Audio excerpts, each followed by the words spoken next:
बच्चों last lecture तक हमने ड्रिफ्ट वेलोसिटी का डिस्कशन हुआ था हमारा, ठीक है, and relation between electric current and drift velocity. वहाँ से आगे बढ़ें, सबसे पहले हम देखें concept of electrical resistance. Concept of electrical resistance,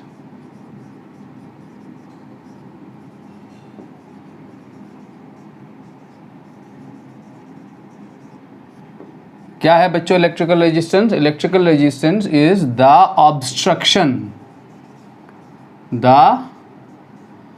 obstruction offered by conductor, ठीक है, the obstruction offered by conductors to the path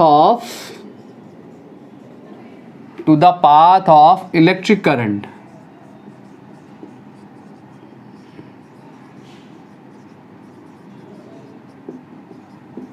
is called its electrical resistance,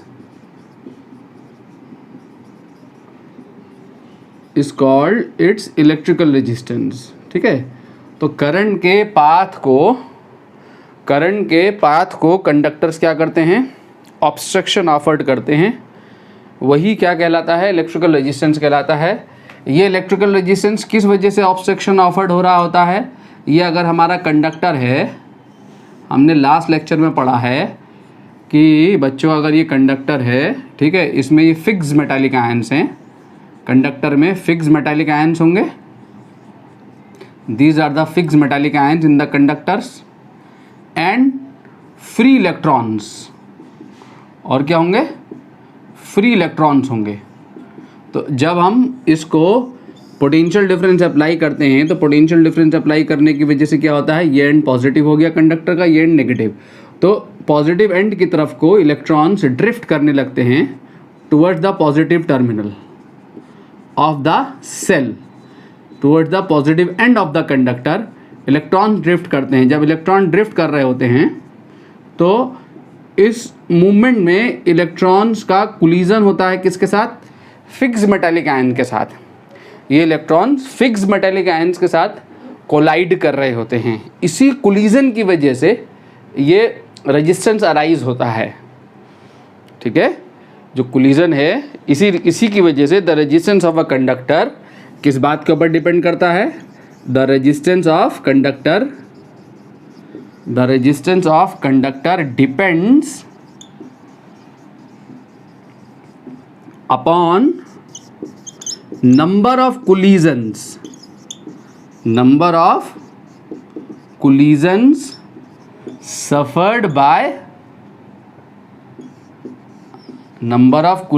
suffered by free electrons with metallic ions while moving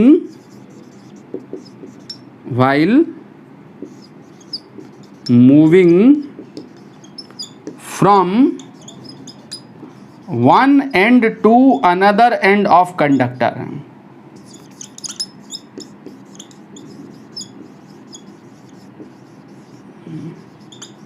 ठीक है बच्चों, जब free electrons एक and से दूसरे and की तरफ को मूव कर रहे होते हैं तो रास्ते में उनकी टक्कर होती है, कोलिजन होता है पॉजिटिव फिक्स मेटालिक आयंस के साथ, ठीक है। इन्हीं नंबर ऑफ कोलिजन्स के ऊपर डिपेंड करता है कंडक्टर का रेजिस्टेंस। जितने ज़्यादा नंबर ऑफ कोलिजन्स हो रहे होंगे, जितना ज़्यादा number of times electrons every second metallic ion के साथ कोलाइड कर रहा होगा, कंडक्टर का रेजिस्टेंस उतना ही ज़्यादा होगा। नंबर ऑफ कोलिजन्स के ऊपर डिपेंड करता है electrical resistance of the conductor, ठीक है। फ्रीली मूव नहीं करते, उनके मूवमेंट को रिस्ट्रिक्ट कर रहे होते हैं कौन? Fix metallic ions. उसी रिस्ट्रिक्शन की वजह से रेजिस्टेंस प्रोड्यूस हो रहा होता है। तो अगर हम यहाँ पे देखें factors affecting resistance of conductors, बच्चों यहाँ पर हम देखें factors affecting resistance of conductors, इन्हीं दो बातों को लगाते हुए, इस वाले कॉन्सेप्ट को लगाते हुए अब हमारी आसानी से समझ में आ जाएगा कि वो फैक्टर्स, जिन फैक्टर्स के ऊपर कंडक्टर का रेजिस्टेंस डिपेंड कर रहा होता है, वो फैक्टर्स कौन कौन से हैं। सबसे पहले इसको कैपिटल R से डिनोट करते हैं, ये आप जानते हैं, 10th में भी आपने पढ़ा है। This is directly proportional to the length of the conductor. ठीक है, 10th में भी पढ़ा है आपने ये रिलेशन। क्यों डायरेक्टली प्रोपोर्शनल है? कंडक्टर की लेंथ जितनी ज़्यादा होगी तो कंडक्टर जब इलेक्ट्रॉन्स को एक एंड से दूसरे एंड तक चलने में ज़्यादा लेंथ कवर करनी पड़ेगी, और जितना ज़्यादा लेंथ कवर करेंगे इलेक्ट्रॉन्स तो number of collision with the metallic ions उतने ही ज़्यादा होंगे, electrical resistance of the conductor ज़्यादा होगा। ठीक है, तो इलेक्ट्रिकल रेजिस्टेंस जो है लेंथ के प्रोपोर्शनल होता है। Clear? Directly proportional to length of the conductor. Length के बढ़ने से कोलिजन बढ़ेगा, और जब कोलिजन बढ़ेगा तो रेजिस्टेंस बढ़ रहा होगा। ठीक है, अब इलेक्ट्रिकल रेजिस्टेंस जो है वो इन्वर्सली प्रोपोर्शनल होता है एरिया ऑफ क्रॉस सेक्शन के। ठीक है, जितना ज़्यादा मोटा थिक कंडक्टर होगा तो आयन ज़्यादा फ्रीली मूव करेंगे थिक कंडक्टर्स में। जब थिक कंडक्टर में फ्री मूवमेंट होगा तो कोलिजन की पॉसिबिलिटी कम होगी।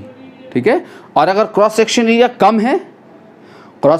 कम है, थिन कंडक्टर है, तो कोलिजन ज़्यादा हो रहा होगा, ज़्यादा फ्रिक्वेंट कोलिजन हो रहा होगा क्रॉस सेक्शन एरिया कम होने की वजह से। अगर रास्ता बहुत चौड़ा है, 10 लेन रोड है, उसमें ट्रैफिक आ रहा है, ठीक है, तो ट्रैफिक मूव करेगा मोर फ्रीली।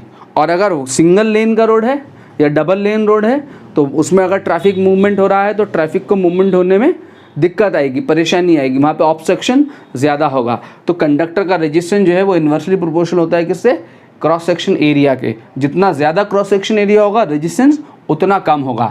ठीक है, तीसरी बात यह है depends upon temperature of conductor. Temperature पे कैसे डिपेंड करता है बच्चों? Depends upon temperature of conductor. Temperature पे कैसे डिपेंड करता है कि अगर हम टेम्परेचर कंडक्टर का बढ़ा दें, कंडक्टर का अगर टेम्परेचर बढ़ जाएगा तो टेम्परेचर के बढ़ने की वजह से जो इलेक्ट्रॉन्स में जो थर्मल एनर्जी है, जो थर्मल स्पीड है वो बढ़ जाएगी। ठीक है, थर्मल स्पीड इलेक्ट्रॉन्स की बढ़ने के साथ साथ ये जो फिक्स मेटालिक आयंस हैं, ये जो हैं, ये क्या दिखाए हैं मैंने? Fix metallic ions, fixed metallic ions. तो जो फिक्स मेटालिक आयंस हैं उनमें वाइब्रेशन भी बढ़ जाएगा। सॉलिड में जो एटम और मॉलिक्यूल्स का क्या हो रहा होता है? वाइब्रेशन हो रहा होता है। ठीक है, क्लियर हो गया? सबसे ज़्यादा वाइब्रेशन सॉलिड में होता है, फिर लिक्विड में होता है, फिर गैसेस में होता है मॉलिक्यूल्स का वाइब्रेशन। तो यहाँ पे जो जब हम टेम्परेचर बढ़ाएंगे तो टेम्परेचर बढ़ाने की वजह से जो फिक्स मेटालिक आयंस हैं उनका वाइब्रेशन इंक्रीज़ करेगा।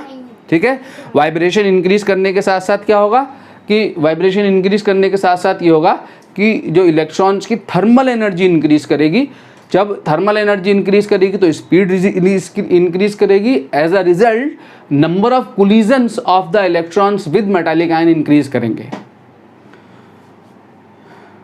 ठीक है, number of collisions of electrons with the metallic ions increase करेगा, और नंबर ऑफ कोलिजन इंक्रीज़ करेगा तो रेजिस्टेंस इंक्रीज़ करेगा।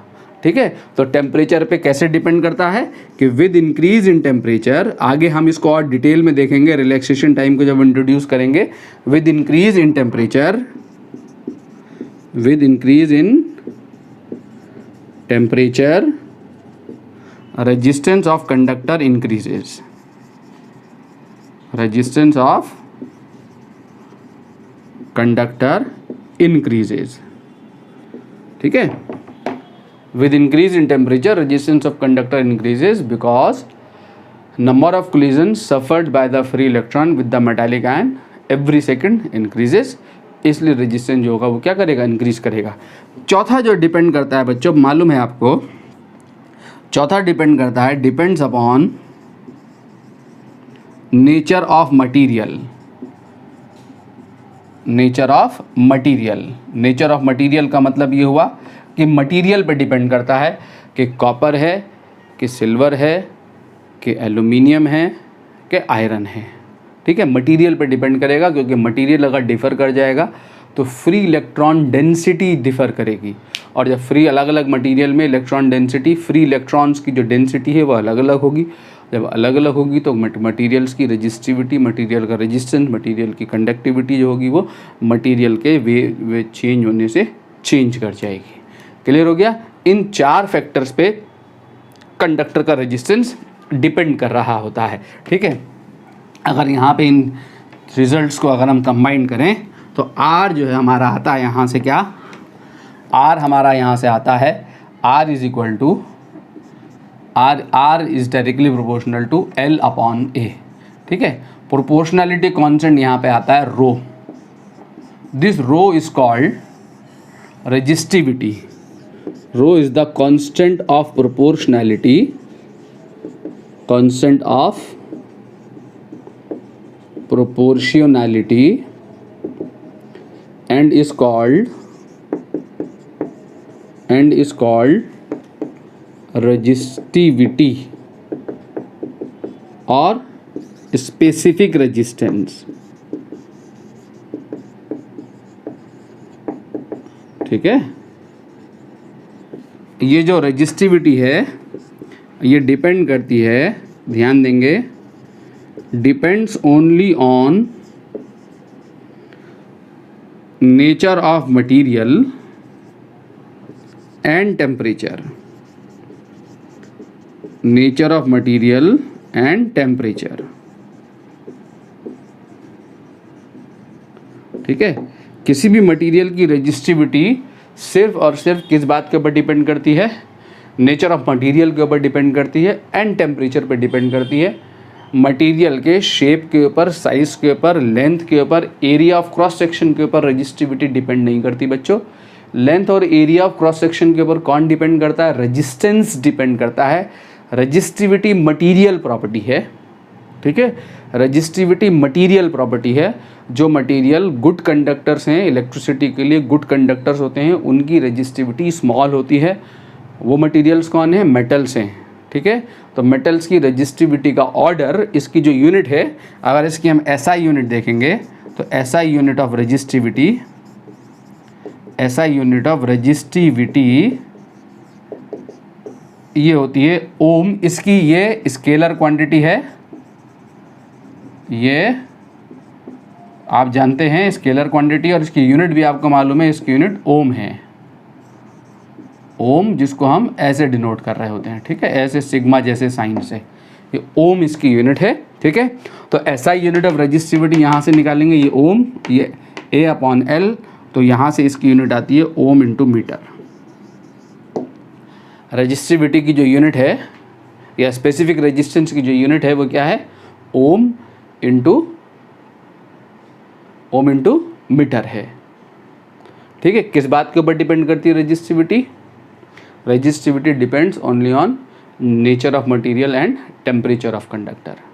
कंडक्टर के शेप पे, कंडक्टर के साइज़ पे, लेंथ पे, एरिया ऑफ क्रॉस सेक्शन पे, इसके ऊपर डिपेंड नहीं करती। तो मैं ये बता रहा था कि वो कंडक्टर्स जो हमने मटेरियल्स को 3 कैटेगरी में डिवाइड किया है, एक इलेक्ट्रिकल कंडक्शन के पॉइंट ऑफ व्यू से 3 कैटेगरी में डिवाइड किया है, एक कंडक्टर्स, दूसरे सेमीकंडक्टर्स, तीसरे इंसुलेटर्स। सेमीकंडक्टर वो मटेरियल हैं जिनमें इलेक्ट्रिसिटी का फ्लो, जिनकी रेजिस्टिविटी वेरी स्मॉल होती है। ये जो रेजिस्टिविटी है रो स्मॉल होती है, किस ऑर्डर की होती है, 10⁻⁸ ओम इंटू मीटर के ऑर्डर की होती है। कंडक्टर्स की रेजिस्टिविटी का ऑर्डर जो है वो कितना है, 10⁻⁸ ओम इंटू मीटर। ठीक है, स्मॉल रेजिस्टिविटी की वजह से, small resistivity means high conductivity, large quantity में फ्री इलेक्ट्रॉन्स होते हैं। ठीक है, इलेक्ट्रिक करंट इजीली फ्लो कर रही होती है। सेमीकंडक्टर की रेजिस्टिविटी का ऑर्डर 10⁻⁵ ओम इंटू मीटर होता है। ठीक है, मेटल से ज़्यादा होती है रेजिस्टिविटी सेमीकंडक्टर्स की। और इंसुलेटर की रेजिस्टिविटी हाई होती है। हाई कितना क्या होता है ऑर्डर, लगभग 10⁸ +8, 10⁸ ohm into metre is the order of the resistivity of insulators. तो इसलिए इंसुलेटर्स में नेग्लिजिबल क्वांटिटीज़ में फ्री इलेक्ट्रॉन्स होते हैं या नहीं होते हैं, इसलिए इंसुलेटर्स में कोई भी करंट फ्लो नहीं करती। जैसे वुड, प्लास्टिक, इनमें इलेक्ट्रिक करंट का फ्लो नहीं हो रहा होता है। ठीक है, रबड़, इनमें इलेक्ट्रिक करंट फ्लो नहीं कर रही होती है। क्लियर?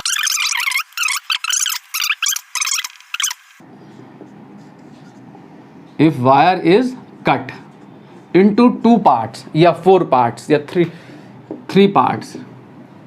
ठीक है, अगर वायर को काट रहा है, देखो 2 प्रकार के क्वेश्चन आते हैं कि वायर को काट दिया, एक तो क्वेश्चन ये होता है, दूसरा होता है वायर को फोल्ड कर दिया ऑन इटसेल्फ, या कंप्रेस कर दिया, या वायर को स्ट्रेच कर दिया।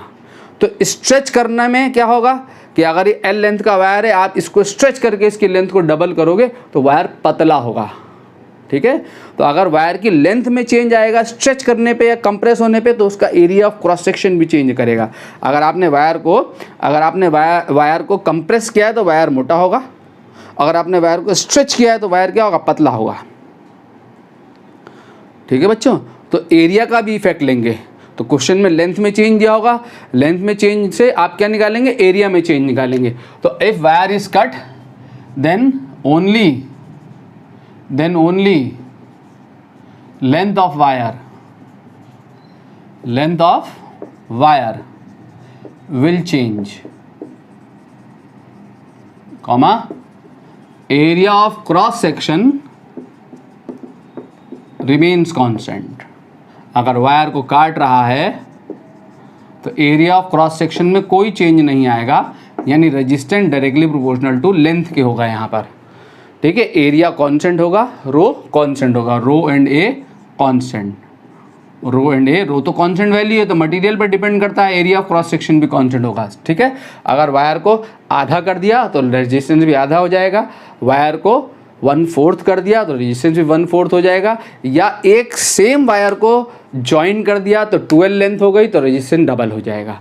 ठीक है, if wire is stretched or compressed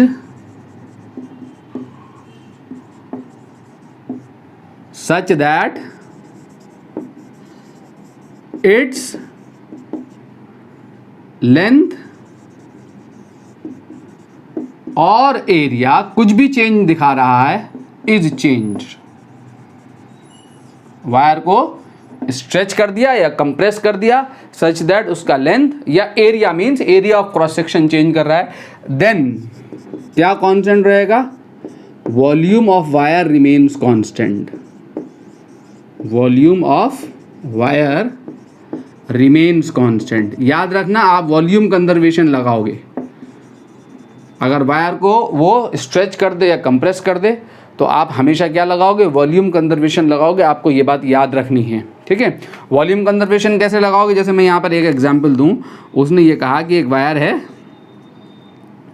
ये एक वायर है, ठीक है, इसकी लेंथ L है सपोज, और इसका area of cross section A है और रजिस्टिविटी रो है, तो इसका रेजिस्टेंस कितना हो गया, रो L/A हो गया। ठीक है, इसका रेजिस्टेंस कितना हो गया, रो L/A। Now it is stretched, now it is stretched or compressed, stretched or compressed such that new length जो है वो n टाइम्स हो गई पुरानी लेंथ का। वायर को स्ट्रेच कर दिया या कंप्रेस कर दिया such that new length L' जो पुरानी लेंथ थी उसका n टाइम हो गई। अगर स्ट्रेच करेगा तो n होगा 2, 3, 4, 5, लेंथ डबल होगी, ट्रिपल होगी, 4 टाइम इंक्रीज कर जाएगी स्ट्रेच करने पे। अगर कंप्रेस करेगा तो वायर छोटा होगा, लंबाई छोटी होगी, तो n होगा 1/2, 1/3, 1/4। ठीक है, लेंथ हाफ हो जाएगी, 1/3 हो जाएगी अगर कंप्रेस कर रहा होगा। ठीक है, वो लेंथ अगर n टाइम्स हो गई तो यहाँ पे क्या कांस्टेंट बना रहेगा, volume of the wire, wire का वॉल्यूम कांस्टेंट रहेगा। तो वॉल्यूम कंजर्वेशन लगाओगे तो जब यहाँ पे अगर मान लो हमने वायर को स्ट्रेच किया होगा, स्ट्रेच या कंप्रेस कुछ भी क्या हो, तो नई लेंथ हो गई ये NL। ठीक है, तो जब ये वायर स्ट्रेच होगा तो वायर पतला भी होगा, तो एरिया ऑफ क्रॉस सेक्शन भी बदल गया होगा, तो एरिया ऑफ क्रॉस सेक्शन हो गया A'। मटेरियल की रेजिस्टिविटी वही रहेगी क्योंकि resistivity is a material property. ठीक है, टेम्परेचर में कोई चेंज नहीं लेके आए, टेम्परेचर वही है, तो रो कांस्टेंट बना रहेगा। रो जो है वो शेप एंड साइज पर डिपेंड नहीं कर रहा होता है। ठीक है, तो अगर लेंथ चेंज हुई तो एरिया में भी चेंज आएगा। एरिया में चेंज कैसे निकालोगे? वॉल्यूम कंजर्वेशन लगा के। यहाँ पे फाइनल वॉल्यूम कितना है? A dash, apply volume conservation. Volume conservation क्या? फाइनल वॉल्यूम कितना है? ए डैश एल डैश, और इनिशियल वॉल्यूम कितना है? A L. तो फाइनल वॉल्यूम और इनिशियल वॉल्यूम दोनों आपस में इक्वल होंगे, इन दोनों को इक्वेट कराना है, ठीक है। तो ए डैश एल डैश कितना हो गया आपका? एन एल और ए एल। तो यहाँ एल से एल कट गया, तो ए डैश जो है वो कितना आ गया? ए बाई एन आ गया।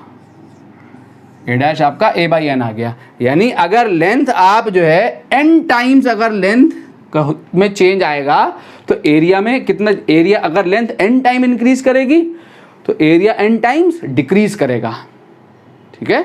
एन यहाँ जो भी है, अगर एन यहाँ 2 है तो लेंथ डबल हो गई तो एरिया हाफ हो जाएगा। एन अगर यहाँ 1/2 है तो लेंथ हाफ हो गई, तो यहाँ 1/2 रखोगे तो 2 ऊपर चला जाएगा, तो एरिया डबल हो जाएगा, ठीक है। लेंथ अगर आधी होगी तो वायर का area of cross section double हो जाएगा। लेंथ अगर डबल होगी तो area of cross section half हो जाएगा। स्ट्रेच या कंप्रेस करने पे, कट करने पे एरिया में कोई चेंज नहीं आएगा, ओनली लेंथ का इफेक्ट ले रहे होंगे, ठीक है बच्चों। तो न्यू रेजिस्टेंस क्या आएगा? तो अब आप यहाँ आसानी से न्यू रेजिस्टेंस निकाल सकते हैं, क्योंकि नए वायर का आपको एल डैश पता लग गया, ए डैश पता लग गया। तो न्यू रेजिस्टेंस क्या हो गया?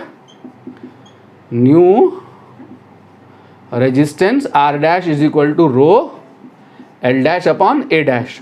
तो R dash is equal to rho L dash यहाँ डाल दो, कितना हो जाएगा? एन एल, और ए डैश यहाँ डालो ए बाई एन, ठीक है। ए डैश यहाँ से यहाँ डालो ए बाई एन, तो R dash is equal to क्या हो जाएगा? N square rho L upon A, और ये रो एल अपॉन ए क्या है? आर है। तो नया रेजिस्टेंस जो है वो क्या हो जाएगा आपका? एन स्क्वायर टाइम्स हो जाएगा आर का। यानी अगर लेंथ में एन टाइम्स चेंज आएगा, लेंथ अगर एन टाइम चेंज कर जाएगी तो resistance n square time change करेगा। अगर लेंथ डबल हो गई तो यहाँ 2 का स्क्वायर कर दो, 4 हो गया, तो रेजिस्टेंस 4 टाइम्स हो जाएगा। लेंथ अगर ट्रिपल हो गई तो रेजिस्टेंस 9 टाइम्स हो जाएगा, 3 3 9। अगर लेंथ हाफ हो गई तो यहाँ n की वैल्यू 1/2 है फिर, ठीक है। कंप्रेस करने पे लेंथ आधी हो गई तो n 1/2 का स्क्वायर हो जाएगा, ठीक है। 1/2 का स्क्वायर मतलब r/4, रेजिस्टेंस 1/4 रह जाएगा। अगर 1/3 रह गई लेंथ तो रेजिस्टेंस 1/9 रह जाएगा। अगर आपके पास क्वेश्चन आता है ऑब्जेक्टिव, क्योंकि आजकल बोर्ड में भी ऑब्जेक्टिव क्वेश्चन आते हैं, कंपटीशन में तो आते ही हैं, तो आप इससे यहाँ से डायरेक्टली ये फार्मूला अप्लाई कर सकते हैं। डायरेक्टली यहाँ से ये फार्मूला अप्लाई कर दो। लेंथ में चेंज देखो कितना टाइम से, R dash is equal to n square R लगा दो, ठीक है। और अगर आपको थियोरेटिकल क्वेश्चन आता है, राइटिंग में करना पड़ता है, तो आपको ये वॉल्यूम कंजर्वेशन करके ये सब दिखाना पड़ेगा एग्जामिनर को, ठीक है। वॉल्यूम कंजर्वेशन दिखाना पड़ेगा, तब आपको करना पड़ेगा। बच्चे 3 क्वेश्चन मुझे करके दिखाएंगे आप लोग। 3 क्वेश्चन से देखें क्या है। A wire has a resistance of 10 ohm, it is stretched such that its length becomes double, find new resistance, ठीक है। स्ट्रेच कर रहा है, वॉल्यूम कंजर्वेशन लगेगा, ठीक है। अ वायर इज कंप्रेस्ड, यहाँ भी वॉल्यूम कंजर्वेशन लगेगा, कट नहीं कर रहा है।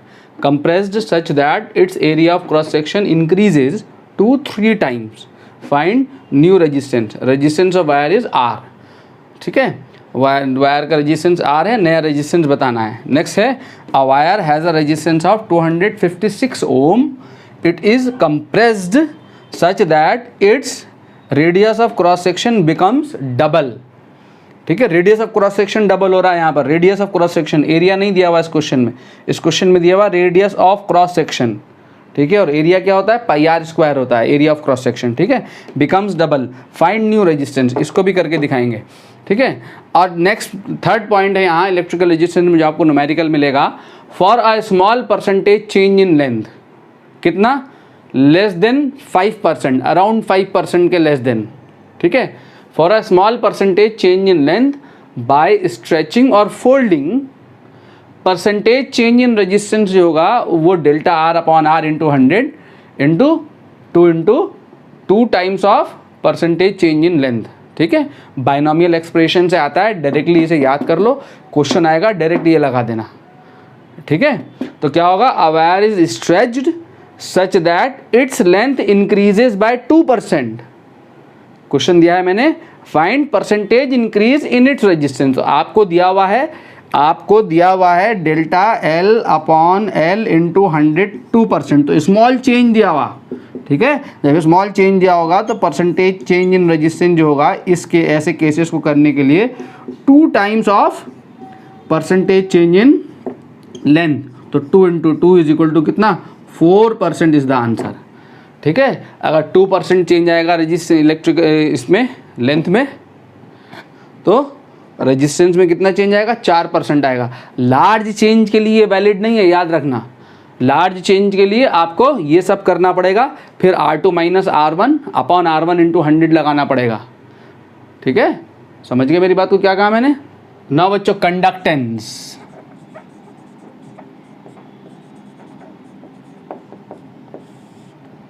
कंडक्टेंस के लिए जो हमारे पास क्या होता है conductance, reciprocal of resistance, reciprocal of resistance is called conductance, ठीक है। इसकी जो SI यूनिट है, इसकी जो SI यूनिट है वो पर ओम, ओम इनवर्स या पर ओम, या फिर इसे कहते हैं साइमन, SIMEN, ठीक है। Simon is the unit of conductance. Now conductivity, conductivity को डिनोट करते हैं किससे, सिग्मा से। क्या होती है conductivity, reciprocal of resistance is the conductance, reciprocal of resistivity is called conductivity.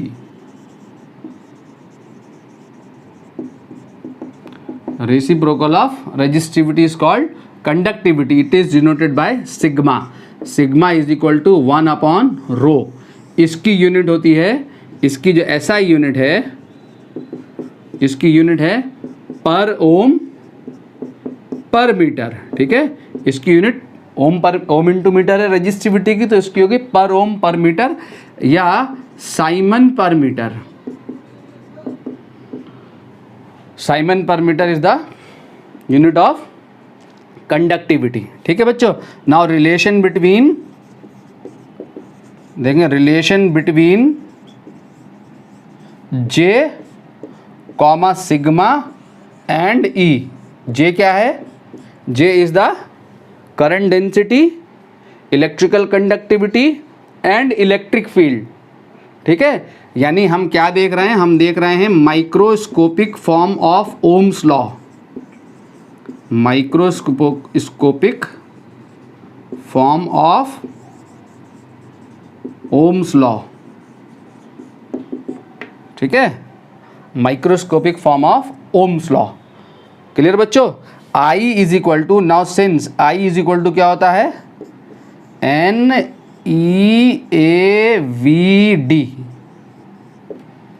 I is equal to NEAVD। पिछले लेक्चर में हमने ये रिलेशन प्रूफ किया था, relation between electric current and drift velocity. And drift velocity क्या होता है, where A क्या है, cross section area of the wire, जिस वायर में ये करंट फ्लो कर रही है। N है number of electrons per unit volume in the wire, E charge of electron, और VD is the drift velocity of electron. Drift velocity क्या निकाली थी हमने, E upon M into tau, ठीक है, याद है, E upon M into tau. E is the electronic charge, capital E is the electric field inside the conductor. जब हम पोटेंशियल डिफरेंस कंडक्टर के ऊपर, जब हम पोटेंशियल डिफरेंस अप्लाई करेंगे, ये कंडक्टर है, ठीक है, ये कंडक्टर है, जब हम पोटेंशियल डिफरेंस अप्लाई करेंगे तो इलेक्ट्रिक फील्ड सेट हो जाती है इनसाइड द कंडक्टर। ये L लेंथ है इसकी, तो कंडक्टर के अंदर फील्ड सेट हो जाती है, ये फील्ड इलेक्ट्रॉनों को ड्रिफ्ट दे देती है, ठीक है। ये V वोल्ट का कंडक्टर है, तो इलेक्ट्रिक फील्ड क्या होती है, this applied potential difference V upon length of the conductor, E is equal to V upon L होती है यहाँ, ठीक है।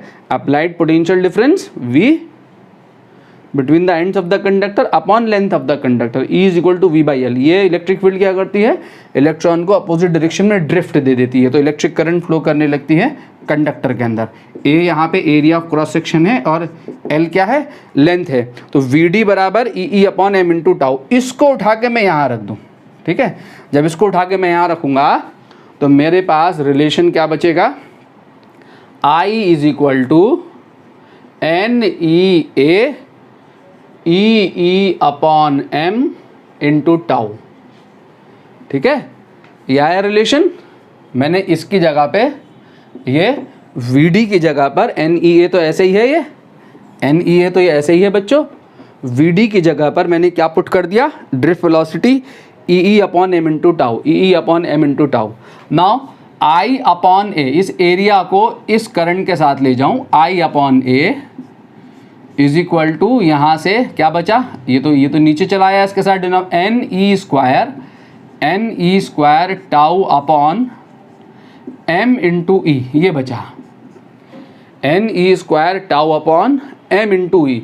This current upon area, current per unit area is the current density J is equal to, ठीक है, J is equal to n e square, J is equal to direct लिख दूं sigma E, J is equal to sigma E.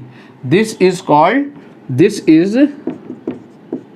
Called microscopic form of Ohm's law,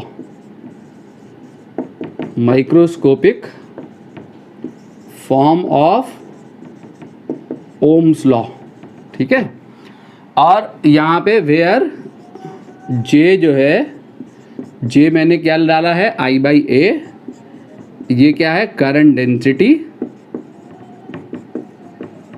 ठीक है बच्चों, और sigma जो है, सिग्मा देखो आपको कंडक्टिविटी का आपको फॉर्मूला मिल गया, n e square tau upon m, conductivity, ये आपकी कंडक्टिविटी है। ठीक है, कंडक्टिविटी ऑफ मटेरियल की कंडक्टिविटी है ये। एन है number of electrons per unit volume, जितने ज़्यादा होंगे कंडक्टिविटी उतनी ही ज़्यादा होगी। ई है इलेक्ट्रॉन का चार्ज जो कि कांस्टेंट वैल्यू होती है। एम मास ऑफ इलेक्ट्रॉन, ये भी कांस्टेंट वैल्यू है, तो ई और एम तो कांस्टेंट हो गए। टाउ यहाँ पे रिलैक्सेशन टाइम है, तो कंडक्टिविटी डिपेंड करती है किस बात के ऊपर, एन के ऊपर और टाउ के ऊपर। एन किस बात पर डिपेंड करता है, नेचर ऑफ मटेरियल पे, और टाउ किस बात पर डिपेंड करता है, टेम्परेचर पे। आगे हम डिस्कशन में देखेंगे कैसे डिपेंड करता है। ठीक है, तो कंडक्टिविटी किस बात पर डिपेंड करी, एन और tau. N nature of material पे, ठीक है, मटेरियल बदल जाएगा तो number of electrons per unit volume बदल जाएंगे, और टाउ टेम्परेचर पे। ठीक है, तो कंडक्टिविटी किन दो बातों पे डिपेंड करी, only on nature of material and temperature of conductor.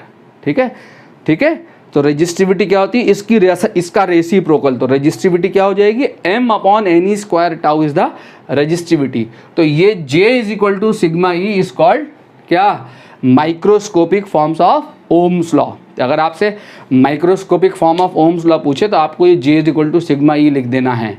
ठीक है, नाउ ओम्स लॉ क्या है, तो ओम्स लॉ क्या कहता है, अगर ओम्स लॉ की बात करें तो ओम्स लॉ कहता है, if physical condition of conductor is kept constant. Physical condition से हमारा क्या मतलब है कि टेम्परेचर, कंडक्टर के टेम्परेचर को कांस्टेंट रखा जाए, कॉमा स्ट्रेन, कि स्ट्रेन ऐसे स्ट्रेन ना आए कि सच दैट उसका शेप एंड साइज बदल जाए। ठीक है, उसका लेंथ और area of cross section change कर जाए, ऐसा ना हो। ठीक है, तो if physical condition of conductor is kept constant, temperature या स्ट्रेन वगैरह कांस्टेंट रखे जाएं, then current flowing through the conductor, current flowing through conductor is directly proportional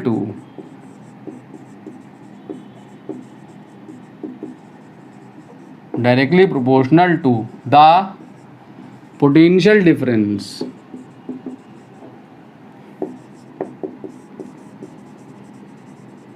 across it, means across conductor। ठीक है, अगर हमारे पास ये कंडक्टर है, ये बच्चों कोई कंडक्टर है, suppose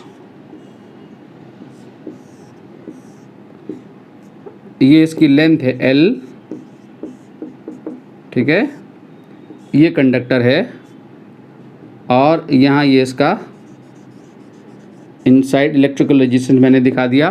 potential difference between the ends of the conductor अगर V है तो इसमें जो करंट फ्लो कर रही है, इसमें जो करंट फ्लो कर रही है, जो कंडक्टर इस करंट के पाथ को जो रेजिस्टेंस ऑफर कर रहा है, मैंने रेजिस्टेंस यहाँ शो कर दिया है, इसके एंड्स पे जो पोटेंशियल डिफरेंस है वो कितना है, V है। तो current flowing through the conductor जो है वो डायरेक्टली प्रोपोर्शनल होता है किसके, potential difference across its end, ठीक है। अगर पोटेंशियल डिफरेंस को हम डबल कर देंगे तो करंट भी डबल हो जाएगी, पोटेंशियल डिफरेंस को हाफ कर देंगे तो करंट भी हाफ हो जाएगी। डायरेक्टली प्रोपोर्शनल रिलेशन होता है करंट में, कब, कांस्टेंट टेम्परेचर पे, ठीक है। तो V/I जो है यहाँ पे क्या मिलता है, एक कांस्टेंट वैल्यू मिलती है, एक कांस्टेंट, प्रोपोर्शनैलिटी कांस्टेंट लोगे ना, यहाँ पर प्रोपोर्शनैलिटी साइन हटाने के लिए कांस्टेंट वैल्यूज़ लाते हैं, ठीक है। तो एट कांस्टेंट टेम्परेचर ये कांस्टेंट वैल्यूज़ फिक्स होती है। This constant value is called electrical resistance, ठीक है, कांस्टेंट R, ठीक है।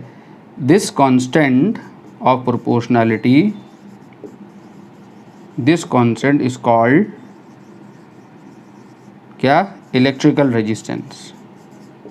ये जो कांस्टेंट है वो क्या होता है हमारा, इलेक्ट्रिकल रेजिस्टेंस होता है, जिसको हम डिनोट कर रहे होते हैं किससे, R से।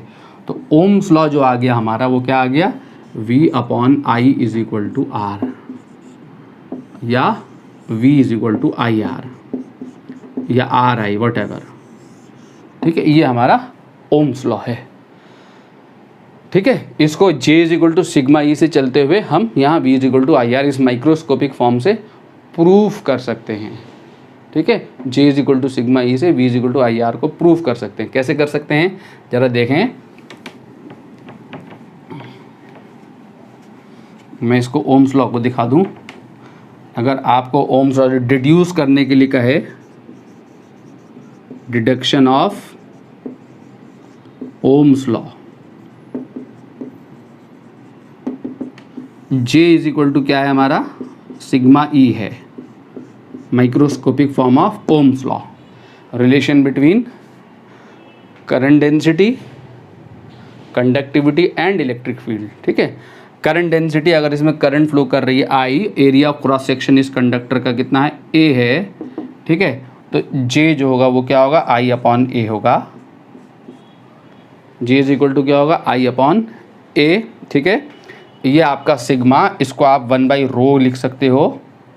1/ρ क्या हो गया, रजिस्टिविटी, 1/ρ इज द रजिस्टिविटी। और E जो है आपका, E जो है वो आपका क्या हो जाएगा, applied potential difference between the ends upon L, V/L, ठीक है, V/L। तो जब ये V/L आया, अगर आप J is equal to sigma E दिखाना चाहते हैं तो इसको भी दिखा सकते हैं, वैसे ही जैसे हम वहाँ से चला I बराबर NEAVD लेकर, ठीक है, उससे भी डायरेक्टली प्रूव कर सकते हैं। अगर आप J is equal to sigma E लेकर नहीं चलना चाहते हैं, आप ये लेके चलना चाहते हैं, since I is equal to NEAVD, ठीक है। जहाँ से हम J is equal to sigma E पे पहुँचे वहाँ से दिखा दो, अगर आपको ज़्यादा स्टेप दिखाने हैं तो। I is equal to NAVD and VD is equal to EE/m into tau. इसको उठा के यहाँ डाल दो। जब आप यहाँ डालोगे तो आपका क्या हो जाएगा, I is equal to NEA into EE/m into tau, ठीक है। तो I इज इक्वल टू आपका आ गया NE² टाउ/m इंटू E, ठीक है, NE² टाउ/m इंटू E। और साथ में आपका A भी आ गया, A इंटू E, ये आ गया, ठीक है। NE² टाउ/m और A और E मैंने यहाँ लिख दिया। Now since E is equal to क्या, V/L, तो इस V/L को आपने यहाँ डाला तो I इज इक्वल टू आ गया आपका NE² टाउ/m into A/L into V, ठीक है, ये आ गया, क्लियर हो गया। अब आपको V/I चाहिए तो इसको क्रॉस मल्टीप्लाई कर दो, क्रॉस मल्टीप्लाई, I इधर चला आएगा, I इधर चला आएगा, ml उधर चला जाएगा, तो V अपॉन आई क्या हो गया आपका, आई यहाँ डिनोमिनेटर में आ गया, ये दोनों उधर चलेगा, V upon L is equal to m upon n e square tau into L upon A. अभी हमने क्या देखा था, n e square tau upon m conductivity, तो m upon n e square tau क्या है, this n e upon tau, this is called rho resistivity, rho L upon A, where rho is equal to m upon n e square tau is the resistivity which is constant at constant temperature, क्योंकि temperature constant होगा तो relaxation time constant होगा, ठीक है, और कोई particular material के लिए n भी कांस्टेंट होगा। रजिस्टिविटी एंड इज कांस्टेंट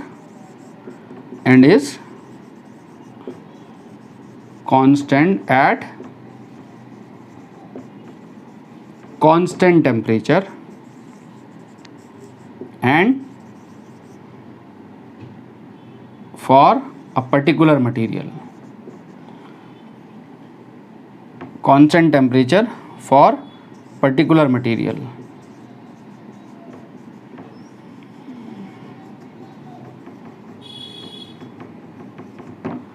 ठीक है, तो रो रजिस्टिविटी है जो कि कांस्टेंट होगी, कांस्टेंट टेम्परेचर एंड किसी पर्टिकुलर मटेरियल के लिए तभी बदलेगी, ये तभी बदलेगी रजिस्टिविटी जब या तो मटेरियल चेंज हो जाएगा या टेम्परेचर चेंज हो जाएगा। तो ये कांस्टेंट वैल्यू हो गई, लेंथ कांस्टेंट है वायर की, एरिया ऑफ क्रॉस सेक्शन भी कांस्टेंट है, रजिस्टिविटी भी कांस्टेंट है, तो V upon I is equal to constant, यानी V upon I is equal to क्या, R।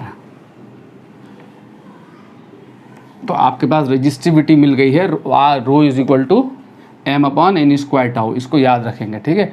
तो V upon I is equal to क्या, R आ गया, तो V इज इक्वल टू क्या हो गया, IR। तो ओम्स लॉ आपका डिड्यूस हो गया, where R is equal to rho L upon A, क्या हो जाएगा ये, R is equal to rho L upon A is electrical resistance which is constant at particular temperature and is constant at constant temperature. ठीक है, तो इसका मतलब कि V is equal to R I R proof हो गया, I is equal to directly proportional to V, current flowing through the conductor is directly proportional to the potential difference across it. ठीक है, ये आपका प्रूफ हो गया। ठीक है बच्चों, नेक्स्ट है हमारा ohmic and non ohmic conductors, limitation of Ohm's law. ठीक है, लिमिटेशन ऑफ ओम्स लॉ में Ohm's law is obeyed by certain materials. ठीक है, but it is not a universal law. ठीक, यूनिवर्सल लॉ नहीं है कि सारे मटेरियल्स के ऊपर इसको अप्लाई कर सकें। क्लियर हो गया कि ओम्स लॉ में हम क्या पढ़ने, लिमिटेशन में हम क्या पढ़ने जा रहे हैं, ohmic and non ohmic conductor. Ohm's law is obeyed by many materials under certain conditions. ठीक है, but it is not a fundamental law of nature. Ohmic conductor किसे कहते हैं, ओमिक कंडक्टर्स उसे कहते हैं ऐसे सब्सटेंसेज, ऐसे मटेरियल जो ओम्स लॉ को फॉलो कर रहे होते हैं। ठीक है, ओम्स लॉ क्या है कि current flowing through the conductor is directly proportional to current flowing through the material is directly proportional to the potential difference across it. तो जब डायरेक्टली प्रोपोर्शनल रिलेशन है तो करंट और वोल्टेज में अगर हम ग्राफ खींचेंगे तो ग्राफ हमें कैसा मिलेगा, स्ट्रेट लाइन मिलेगी passing through origin, Ohm's law के लिए। तो जिन मटेरियल के लिए ग्राफ करंट और वोल्टेज में ग्राफ स्ट्रेट लाइन होती है पासिंग थ्रू द ओरिजिन, वो मटेरियल ओम्स लॉ को फॉलो कर रहे होते हैं। ठीक है, ऐसे मटेरियल्स का जो रेजिस्टेंस है, ऐसे मटेरियल का जो रेजिस्टेंस है वो अप्लाइड पोटेंशियल डिफरेंस की पोलैरिटी पे डिपेंड नहीं करता। ठीक है, पोलैरिटी का मतलब ये हुआ कि अगर हमारे पास ये मेटालिक वायर है, आप इधर से पॉजिटिव टर्मिनल को जोड़ो बैटरी के, या इधर से पॉजिटिव टर्मिनल, इधर पॉजिटिव टर्मिनल लगाओ, इधर नेगेटिव टर्मिनल लगाओ, इसका जो रेजिस्टेंस है आप इसको पलट के इधर पॉजिटिव लगाओ या इधर नेगेटिव लगाओ, वायर को ऐसे जोड़ो या ऐसे जोड़ो, कोई फ़र्क नहीं पड़ता, वायर का रेजिस्टेंस क्या रहता है, फिक्स रहता है। तो अप्लाइड पोटेंशियल डिफरेंस की पोलैरिटी पे डिपेंड नहीं करता है मटेरियल का रेजिस्टेंस ओहमिक कंडक्टर्स के लिए। Graph between current and voltage क्या होता है? Straight line. ठीक है, इसका एग्जाम्पल क्या है? All metals at low current. ठीक है, all metals at low current follow Ohm's law are ohmic conductors. Nichrome is a ohmic conductor. ठीक है, और इलेक्ट्रोलाइट, कौन सा इलेक्ट्रोलाइट? इलेक्ट्रोलाइट कौन सा electrolyte? Copper sulphate solution with copper electrode. ठीक है, कॉपर सल्फेट सॉल्यूशन जिसमें कौन से इलेक्ट्रोड पड़े हुए हों? 2 इलेक्ट्रोड होते हैं ना। ठीक है, with copper electrodes are ohmic conductor. तो क्या लिखाया है मैंने यहाँ? The substances which follow Ohm's law are called ohmic और लीनियर कंडक्टर्स भी कहते हैं। क्योंकि लीनियर कंडक्टर्स क्यों कहते हैं? क्योंकि करंट और वोल्टेज में लीनियर रिलेशन होता है। ठीक है, the resistance of such conductor is independent of magnitude and polarity of applied potential difference. Applied potential difference को कम करो या ज़्यादा करो, ठीक है, या पोलैरिटी को बदलो, उसके पोटेंशियल डिफरेंस आप किसी ओहमिक कंडक्टर्स पे, मेटालिक वायर पे 100 वोल्ट का वोल्टेज लगाओ या 50 वोल्ट का वोल्टेज लगाओ, इलेक्ट्रिकल रेजिस्टेंस में कोई चेंज नहीं आता। ठीक है, ठीक। And the graph between current and voltage is a straight line passing through origin. Example मैंने बता दिए। नॉन ओमिक कंडक्टर्स कौन से हैं? नॉन ओमिक कंडक्टर्स वो कंडक्टर्स हैं जो ओम्स लॉ को फॉलो नहीं करते, जिनके लिए graph straight line passing through origin नहीं होता। ठीक है, जिनमें करंट एंड वोल्टेज में डायरेक्टली प्रोपोर्शनल रिलेशन नहीं होता, कोई कॉम्प्लेक्स रिलेशन होता है। क्लियर? तो ऐसे कंडक्टर्स जो करंट वोल्टेज के प्रोपोर्शनलिटी रिलेशन को फॉलो नहीं करते, डायरेक्ट प्रोपोर्शनलिटी रिलेशन को फॉलो नहीं करते, जिनके लिए करंट और वोल्टेज ग्राफ स्ट्रेट लाइन नहीं होता, वो कंडक्टर्स नॉन ओहमिक कंडक्टर्स कहलाते हैं। ऐसे कंडक्टर का रेजिस्टेंस अप्लाइड पोटेंशियल डिफरेंस के मैग्नीट्यूड पे डिपेंड करता है।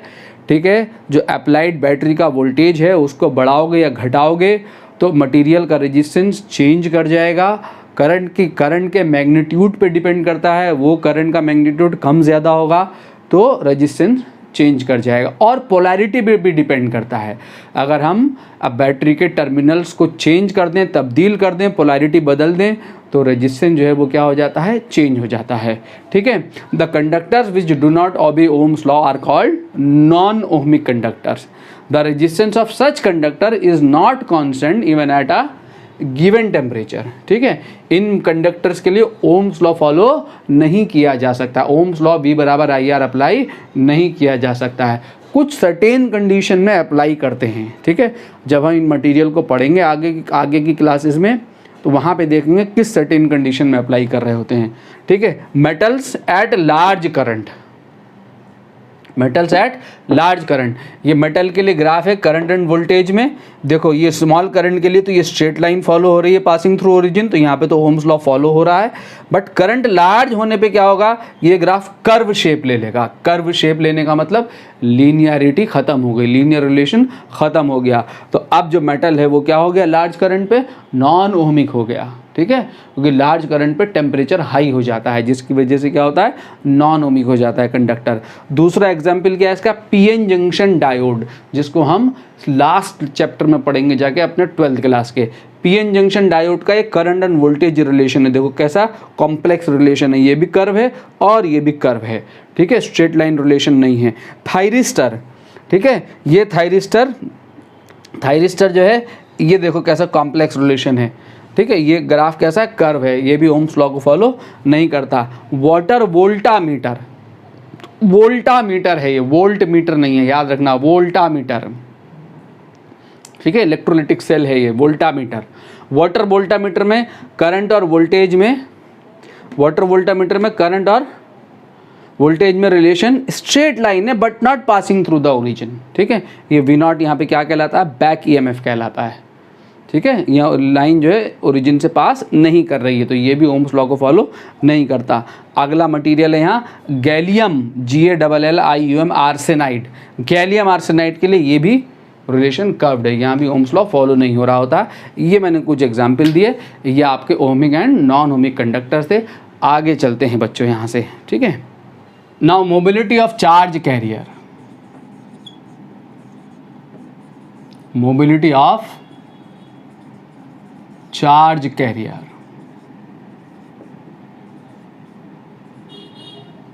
म्यू से इसको डिनोट करते हैं मोबिलिटी को. It is defined as, it is defined as the drift velocity acquired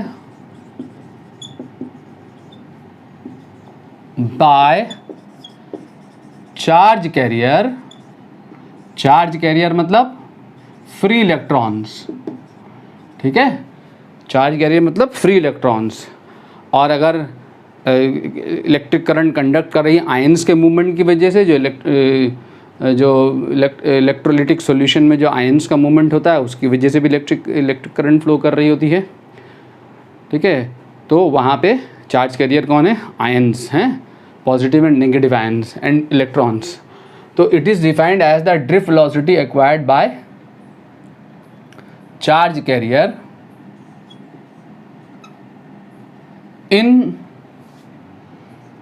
in a unit electric field,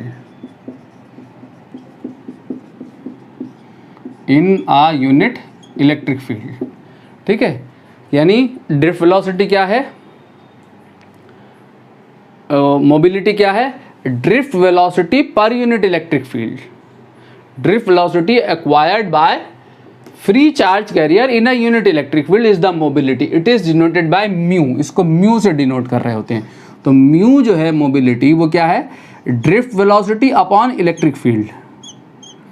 ठीक है, कहाँ पे चार्ज कैरियर, अगर चार्ज कैरियर की मोबिलिटी ज़्यादा है, मोबिलिटी अगर किसी भी मटेरियल में, मेटल्स अगर हैं, मेरे पास 2 मेटालिक सैंपल हैं, तो कहाँ पे मोबिलिटी ज़्यादा है, कहाँ पे? दोनों पे अगर मैं same value of electric field लगाऊं, 2 मेटालिक सैंपल पे same value of electric field लगाने पे जिस मटेरियल में इलेक्ट्रॉन की ड्रिफ्ट वेलोसिटी ज़्यादा होगी, इसका मतलब वहाँ पर इलेक्ट्रॉन्स मोबिलिटी ज़्यादा है. Mobile ability of the electron, movement की एबिलिटी इलेक्ट्रॉन्स की ज़्यादा है, कि सेम अप्लाइड इलेक्ट्रिक फील्ड पे ज़्यादा ड्रिफ्ट वेलोसिटी मिल रही है. इसका मतलब वहाँ पे मूवमेंट की एबिलिटी ज़्यादा है, ज़्यादा फ्रीली मूव कर रहा है इलेक्ट्रॉन. ठीक है, मोबिलिटी ज़्यादा है. और जब मोबिलिटी ज़्यादा होगी तो कंडक्टिविटी भी ज़्यादा होगी. ठीक है, जितना फ्रीली मूव करेगा इलेक्ट्रॉन उसकी कंडक्टिविटी उतनी ही ज़्यादा होगी. इसकी ये जो यूनिट होती है वो होती है metre square per volt per second. ठीक है, इसकी यूनिट होती है मीटर पर सेकेंड, इलेक्ट्रिक वेलोसिटी की यूनिट मीटर पर सेकेंड, और इसकी यूनिट वोल्ट पर मीटर. ठीक है, तो पर मीटर ऊपर जाके metre square per volt per second is the unit of mobility.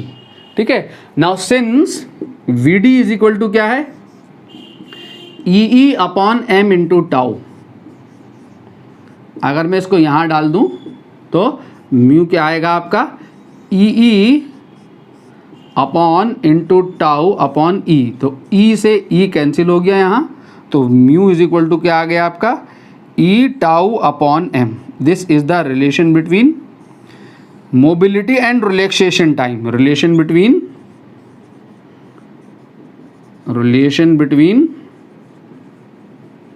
Mobility and relaxation time. तो रिलैक्सेशन टाइम के कैसे होती है मोबिलिटी? प्रोपोर्शनल होती है. ठीक है, mobility is proportional to the relaxation time. और रिलैक्सेशन टाइम किस बात के ऊपर डिपेंड करता है? टेम्परेचर के ऊपर डिपेंड करता है. अगर हम मटेरियल का टेम्परेचर बढ़ा दें, ठीक है, अगर हम मटेरियल का टेम्परेचर बढ़ा दें बच्चों, तो मटेरियल का टेम्परेचर बढ़ाने से क्या होगा? रिलैक्सेशन टाइम बढ़ जाएगा, रिलैक्सेशन टाइम घट जाएगा, क्योंकि आयंस का वाइब्रेशन बढ़ जाएगा, फिक्स मेटेलिक आयंस का, और इलेक्ट्रॉन्स की थर्मल एनर्जी इंक्रीज कर जाएगी. तो इलेक्ट्रॉन से जो टकराने का जो टाइम है वो डिक्रीज कर जाएगा. तो जब रिलैक्सेशन टाइम डिक्रीज करेगा टेम्परेचर के बढ़ने से, तो मोबिलिटी मेटल्स में क्या होगी? डिक्रीज करेगी. ठीक है, तो mobility is directly proportional to tau. Now since I is equal to क्या होता है? N e A v d. और यहाँ से देखो तो वी डी कितना है? वी डी म्यू ई है. V d is equal to mu e. तो यहाँ से इसको यहाँ डाल दोगे तो आपका आई इज इक्वल टू क्या हो गया, एन ई ए म्यू ई। ये क्या हो गया, ये रिलेशन बिटवीन हो गया electric current and mobility. Mobility अगर हाई होगी तो इलेक्ट्रिक करंट भी हाई होगी। तो वो मटेरियल जिस मटेरियल में इलेक्ट्रॉन मोबिलिटी ज़्यादा है, सेम अप्लाइड इलेक्ट्रिक फील्ड के लिए उसमें करंट ज़्यादा फ्लो कर रही होगी। ठीक है, ठीक है। तो क्या हो गया यहाँ पर, रिलेशन बिटवीन, ये क्या आ गया आपका, relation between electric current and mobility, electric current and mobility. Clear बच्चों? ठीक है। क्या देखने जा रहे हैं, वेरिएशन ऑफ रेजिस्टिविटी। इसके बाद हमारा सर्किट पे डिस्कशन चला आएगा, series and parallel combination, Kirchhoff laws, Wheatstone bridge, electrical instrument. Electrical instrument में हमने पढ़ना है Wheatstone bridge, metre bridge, potentiometer and ammeter and voltmeter. ठीक है। तो यहाँ से सबसे पहले हम यहाँ अपना लास्ट टॉपिक देख लें, थ्योरेटिकल जो डिस्कशन है हमारा, variation of resistivity of metals, comma alloys, comma semi conductors, comma insulators and electrolytes with temperature।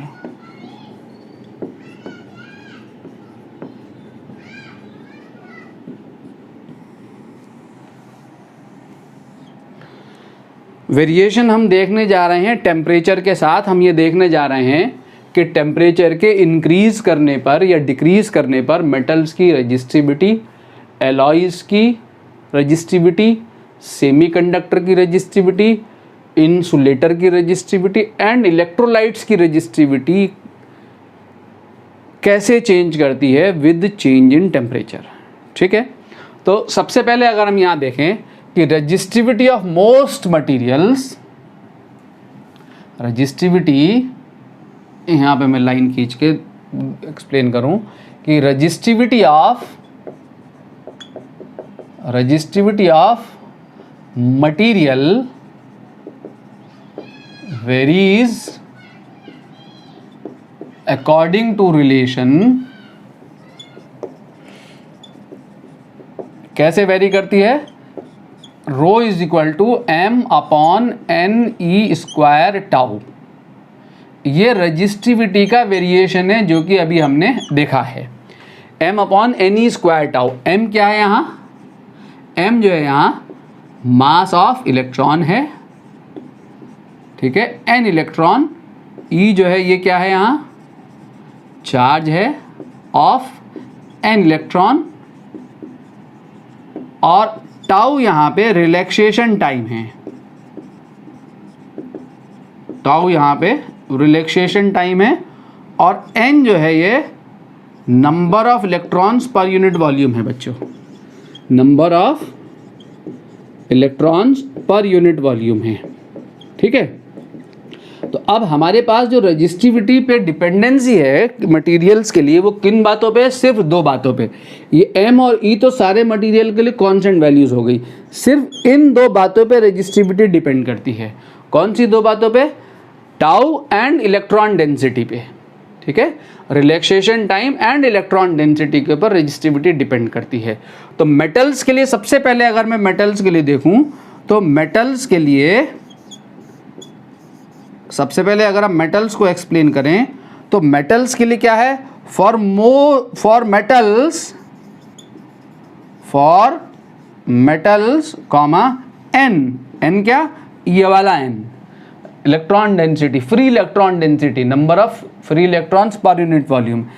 N is independent of temperature. Temperature को बढ़ाओ या घटाओ, ठीक है, टेम्परेचर इंक्रीज करे या डिक्रीज करे, उसकी वजह से, टेम्परेचर में चेंज की वजह से इलेक्ट्रॉन की डेंसिटी में कोई चेंज नहीं आता। फ्री इलेक्ट्रॉन्स ना तो इंक्रीज करते हैं ना डिक्रीज करते हैं। N is independent of temperature. ठीक है। तो टेम्परेचर से एन में कोई चेंज नहीं आता, ठीक है। क्या होता है, किस में चेंज आता है, रिलैक्सेशन टाइम में चेंज आता है। कैसे चेंज आता है, as the temperature of conductor increases. जब हम कंडक्टर के टेम्परेचर को इंक्रीज करते हैं तो कंडक्टर के टेम्परेचर को इंक्रीज करने की वजह से, बार बार मैं बता रहा हूँ, जो थर्मल स्पीड है इलेक्ट्रॉन्स की वो बढ़ती है, फ्री इलेक्ट्रॉन्स की। और फ्री इलेक्ट्रॉन्स की थर्मल स्पीड के बढ़ने के साथ साथ जो फिक्स मेटालिक आयन्स हैं उनका वाइब्रेशन भी इंक्रीज करता है। जब ऐसा होने की वजह से जो फ्री इलेक्ट्रॉन है वो मोर फ्रिक्वेंटली कोलाइड करता है विद द मेटालिक आयन। ठीक है, जब मोर फ्रिक्वेंट कोलाइड करेगा तो रिलैक्सेशन टाइम जो है वो डिक्रीज कर जाता है। ठीक है, जब रिलैक्सेशन टाइम डिक्रीज करेगा तो टेम्परेचर के बढ़ने से रिलैक्सेशन टाइम डिक्रीज कर जाता है। क्यों डिक्रीज कर जाता है, because of increase of thermal speed and increase vibration of metallic ions. Relaxation time घट जाता है, रेजिस्टिविटी बढ़ जाती है। तो टेम्परेचर के बढ़ने से रेजिस्टिविटी ऑफ द मटेरियल बढ़ती है, मेटल बढ़ती है। ठीक है, as the temperature of conductor increases, as the temperature of conductor increases, comma, ठीक है, थर्मल स्पीड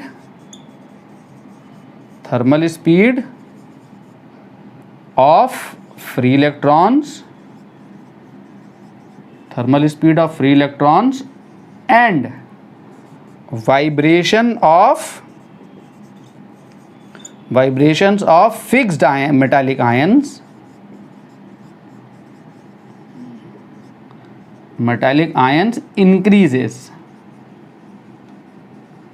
increases। ठीक है, so इंक्रीज करने से की वजह से क्या होगा, so electrons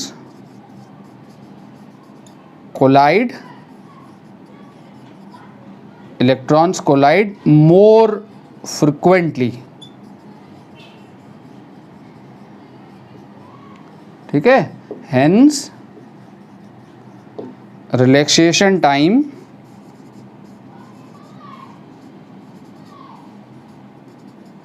tau decreases. Relaxation time tau क्या कर जाता है, डिक्रीज करता है। ठीक है, देयरफॉर ठीक है, देयरफॉर रेजिस्टिविटी, यहीं से कंटिन्यू कर रहा हूं इधर, रेजिस्टिविटी ऑफ मेटल्स जो कि क्या होती है, रो इन्वर्सली प्रोपोर्शनल है रिलैक्सेशन टाइम के, टाउ घट गया। ठीक है, इंक्रीजेज ऑन इंक्रीजिंग टेम्परेचर। तो टेम्परेचर के इंक्रीज करने पे मेटल्स की रेजिस्टिविटी जो है वो क्या करती है, इंक्रीज करती है। For most metals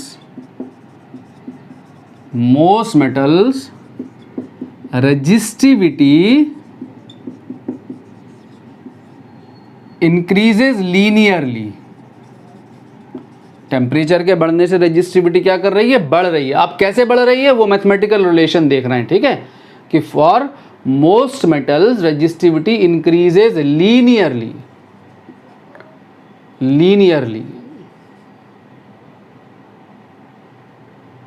with increase in temperature।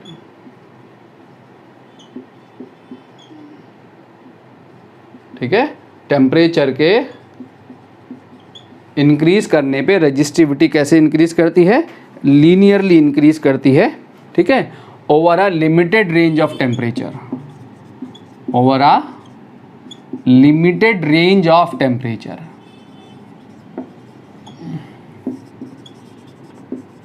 Not too large, अगर not too large, limited range of temperature का मतलब अगर मेटल का टेम्परेचर बहुत ज़्यादा लार्ज नहीं है तो रेजिस्टिविटी में वेरिएशन टेम्परेचर के साथ कैसे होता है, लीनियर वेरिएशन होता है। अगर variation in temperature vary large आपको क्वेश्चन में गिवन होगा तब ये जो रिलेशन मैं यहाँ लीनियरिटी रिलेशन आपको रेजिस्टिविटी के लिए बता रहा हूँ, ये लीनियरिटी रिलेशन नहीं अप्लाई होता, फिर रिलेशन कैसा हो जाता है, नॉन लीनियर रिलेशन हो जाता है। ठीक है, तो limited range of temperature resistivity कैसे वेरी करती है, लीनियरली वेरी करती है। कैसे वेरी करती है, रोटी नहीं, रो एंड टी, ठीक है, या थीटा ले लो, theta is the temperature, rho theta is equal to rho naught into 1 plus alpha into theta minus theta naught. ठीक है, ध्यान देंगे ये टेम्परेचर डिफरेंस है बच्चों, यहाँ पे टेम्परेचर डिफरेंस इन्वॉल्व हो रहा है। ठीक है, ये थीटा मैंने सेल्सियस स्केल के लिए थीटा यूज़ कर रहा हूँ मैं 11th क्लास के लिए, 11th क्लास से मैं सेल्सियस स्केल के लिए थीटा यूज़ कर रहा हूँ, केल्विन स्केल के लिए कैपिटल टी यूज़ करता हूँ। ठीक है, तो चूंकि ये चेंज इन टेम्परेचर है और चेंज अगर हम केल्विन स्केल पे लें या सेल्सियस स्केल पे लें, चेंज सेम होता है। अगर आपको 10 डिग्री सेल्सियस टेम्परेचर दिया हुआ है, उसको केल्विन में कन्वर्ट करना है तो आपको उसमें 273 ऐड करना होता है, तो 283 केल्विन आ गया। लेकिन अगर आपको चेंज इन टेम्परेचर दिया हुआ है 10 डिग्री सेल्सियस, तो केल्विन में चेंज कितना होगा, 10 केल्विन ही होगा, तब 273 ऐड करने की ज़रूरत नहीं पड़ती है। ठीक है, तो यहाँ पर ये चेंज इन टेम्परेचर है, यहाँ पर ये वैल्यू हम केल्विन में रखें या सेल्सियस में रखें तो न्यूमेरिकल वैल्यू पे कोई फ़र्क नहीं पड़ेगा, न्यूमेरिकल वैल्यू चेंज नहीं करेगी। यहाँ पे theta minus theta naught change in temperature आप आइदर सेल्सियस में रखें या केल्विन में रखें, याद रहे change on Celsius scale is equal to change on Kelvin scale. Clear, तो rho theta is equal to rho naught 1 plus alpha into theta minus theta naught. Rho theta क्या है, रेजिस्टिविटी। तो ये लीनियर रिलेशन है, अगर आप ध्यान से देखें लीनियर रिलेशन टेम्परेचर के साथ कैसे है, या थीटा की पावर 1 है, y is equal to m x plus c relation है ये। ठीक है, y is equal to m x plus c relation है ये, थीटा की पावर 1 है। थीटा जब पावर 1 होती है रिलेशन लीनियर होता है, यहाँ भी पावर 1 है, पावर अगर 1 के अलावा कुछ और हो जाए तब रिलेशन नॉन लीनियर होता है। ठीक है, तो रेजिस्टिविटी कैसे वेरी कर रही है, लीनियरली। इसमें थीटा और ये रो, ये वेरिएबल हैं, रो नॉट अल्फा और ये थीटा नॉट, ये गिवन वैल्यूज होती हैं क्वेश्चन को करने के लिए। ठीक है, रो नॉट जो है resistivity of metal at theta degree Celsius. ठीक है, एंड रो नॉट जो है ये है रेजिस्टिविटी एट रेफरेंस टेम्परेचर। कोई रेफरेंस टेम्परेचर क्वेश्चन में गिवन होता है आपको, 0 reference temperature theta naught. Generally ये रेफरेंस टेम्परेचर अगर आपको 0 डिग्री सेल्सियस गिवन है, ये रेफरेंस टेम्परेचर अगर आपको 0 डिग्री सेल्सियस गिवन है, तो ये रिलेशन हो जाएगा rho theta is equal to rho naught into 1 plus alpha into theta naught 0 हो जाएगा। अगेन थीटा को यहाँ सेल्सियस में रखो या केल्विन में रखो, एक ही बात होगी, क्योंकि मैं -0 डिग्री सेल्सियस कर रहा हूँ, चेंज इन टेम्परेचर है यहाँ पर। रेफरेंस टेम्परेचर कितना है, 0 माइनस हो रहा है यहाँ से 0 डिग्री सेल्सियस। क्लियर हो गया, तो ये थीटा नॉट रेफरेंस टेम्परेचर आपका 0 डिग्री सेल्सियस भी हो सकता है। ये गिवन होगा कि वो कहेगा कि 0 डिग्री सेल्सियस पे मटेरियल की रेजिस्टिविटी इतनी है, बताओ थीटा डिग्री सेल्सियस या 20 डिग्री सेल्सियस पे कितनी है। क्लियर, तो रो नॉट गिवन होगा, थीटा नॉट गिवन। एल्फा जो है यहाँ पे ये क्या कहलाता है, एल्फा यहाँ पे कहलाता है, ये कांस्टेंट है, ये कांस्टेंट वैल्यू है, ये कहलाता है temperature coefficient of resistivity. Temperature coefficient of resistivity, इसकी जो यूनिट है वो क्या होती है, पर डिग्री सेल्सियस या 1 डिग्री सेल्सियस या पर केल्विन भी कह सकते हो। ठीक है, इसकी यूनिट है अल्फा की, पर डिग्री सेल्सियस। क्लियर हो गया, तो रेजिस्टेंस, अगर रेजिस्टेंस निकालेंगे, अगर यहाँ पे निकालेंगे रेजिस्टेंस करस्पॉन्डिंग टू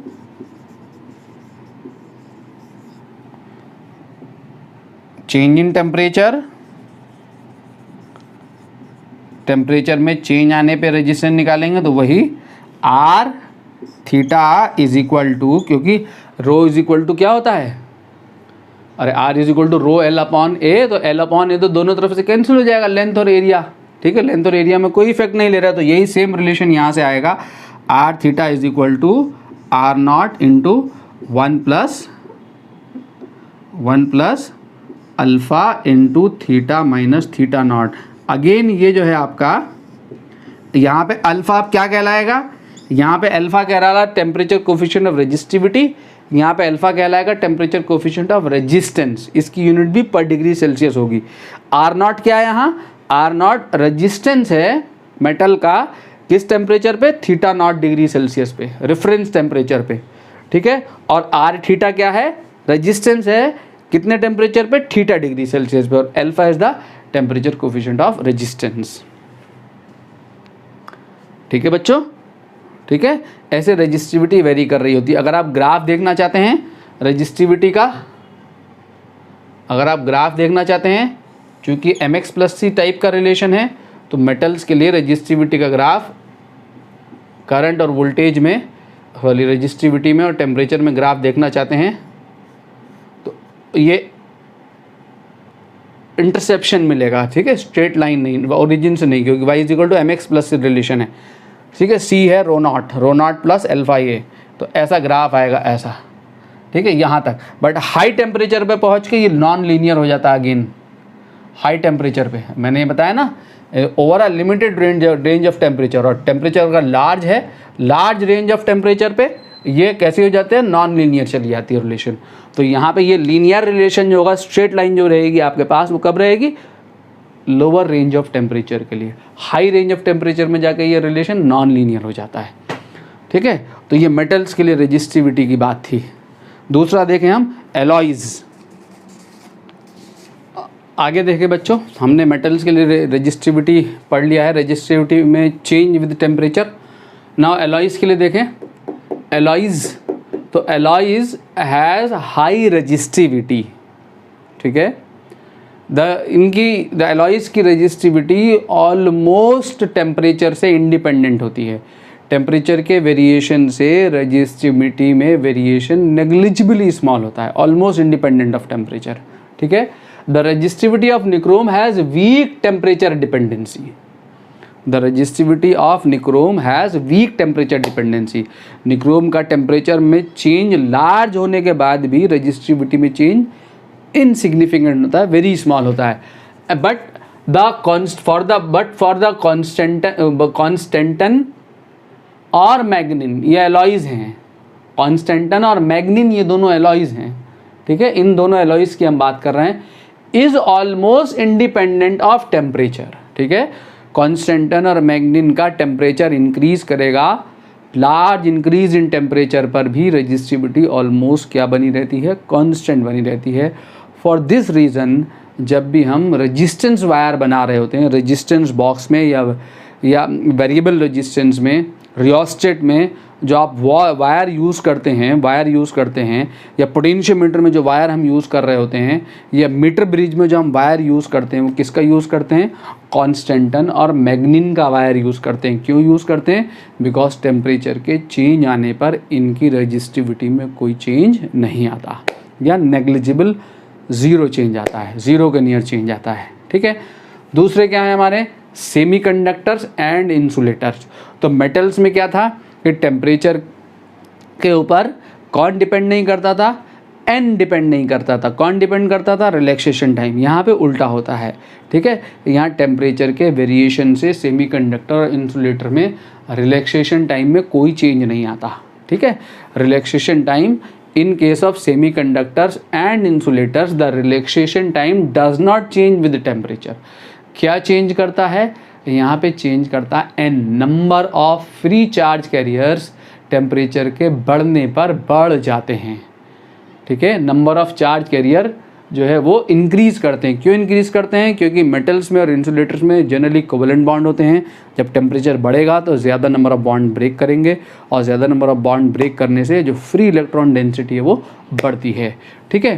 तो change with temperature, but the density of free electrons increases linearly with the increase in temperature. तो ये माइनस साइन को सोच के, माइनस साइन को देखकर ये मत समझना ये लीनियर डिक्रीज है। इलेक्ट्रॉन डेंसिटी लीनियरली इंक्रीज कर रही है। क्यों लीनियरली इंक्रीज कर रही है? क्योंकि ईजी है फॉरबिडन एनर्जी गैप।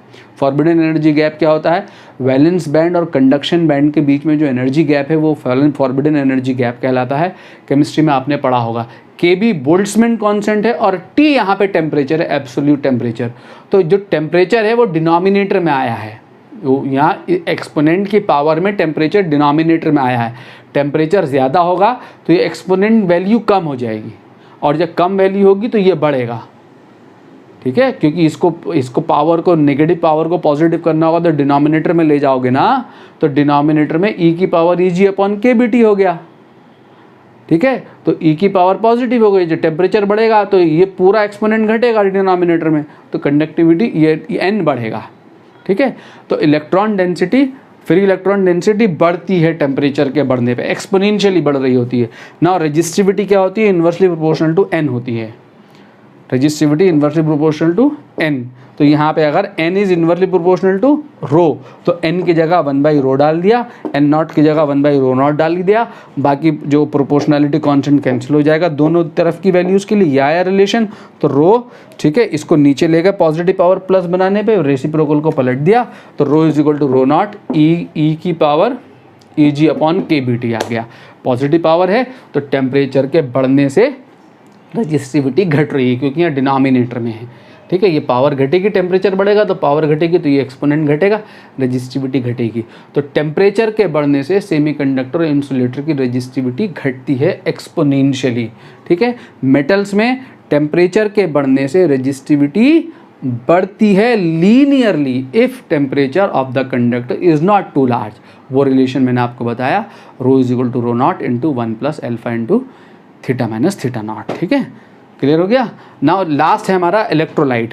इलेक्ट्रोलाइट में क्या होता है? जब हम इलेक्ट्रोलिटिक सॉल्यूशन का टेम्परेचर बढ़ाते हैं, तो इलेक्ट्रोलिटिक सॉल्यूशन का टेम्परेचर बढ़ाने की वजह से जो इंटर आयनिक इंट्रैक्शन है, इंटर आयनिक इंट्रैक्शन मीन्स सॉल्यूट और सॉल्यूट के आयंस के बीच में जो इंट्रैक्शन है, सॉल्यूट और सॉल्वेंट के आयंस के बीच में जो इंट्रैक्शन है, और सॉल्वेंट और सॉल्वेंट में जो इंट्रैक्शन है, उन दोनों सॉल्वेंट और सॉल्वेंट के आयंस के बीच में जो solute solute, solvent solvent and solvent solute interaction, ये घट जाता है, ठीक है। टेम्परेचर बढ़ाएंगे तो उनके बीच में इंट्रैक्शन घट जाएगा।